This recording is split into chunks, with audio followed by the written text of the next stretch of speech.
नमस्कार. आज आपण बनवणार आहोत गव्हाच्या पिठाचे आणि बेसन पिठाचे पौष्टिक असे मुटकुळे. हे चवीलाही खूप छान लागतात. बघूया यासाठी काय काय लागतं आहे.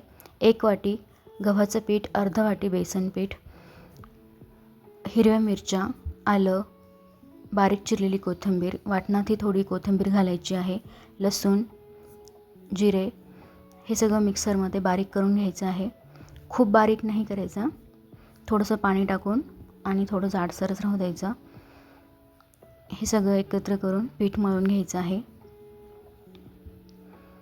एका भांड्यात मी गव्हाचं पीठ आणि बेसन पीठ घेतलं आहे, त्यामध्ये चवीनुसार मीठ टाकलं आहे,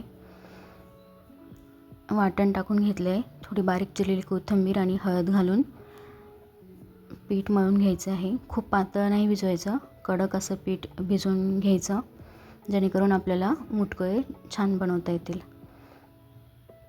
मुटकुळे बनवण्यासाठी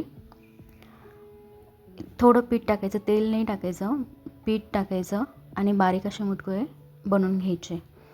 पीठ टाकल्याने मुटकुळे लवकर होतात.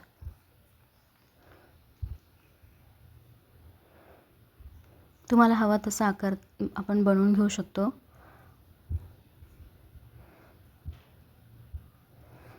एका कढईत तेल तापवून जिऱ्याची फोडणी द्यायची. मी बारीक केलेल्या मिरच्या खूप तिखट नव्हत्या म्हणून मी थोडं लाल तिखट घातलं आहे. तुम्ही हवं तर घालू शकता, नाहीतर ते स्किप केलं तरी चालेल.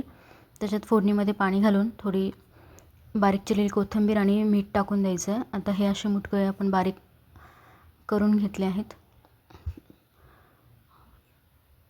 पाण्याला उकळी आली की हे सगळं मुटकुळे त्याच्यात सोडून द्यायचे आहेत.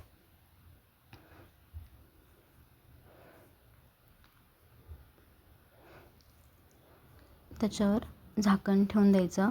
दुसरीकडे एका मिक्सरच्या भांड्यामध्ये थोडे शेंगदाणे आणि त्याच्यात थोडंसं पाणी घालून जाडसर असं वाटून घ्यायचं आहे. खूप बारीक करायचं नाही, जाड जाड शेंगदाणे त्याच्यात थोडेसे राहायला पाहिजे.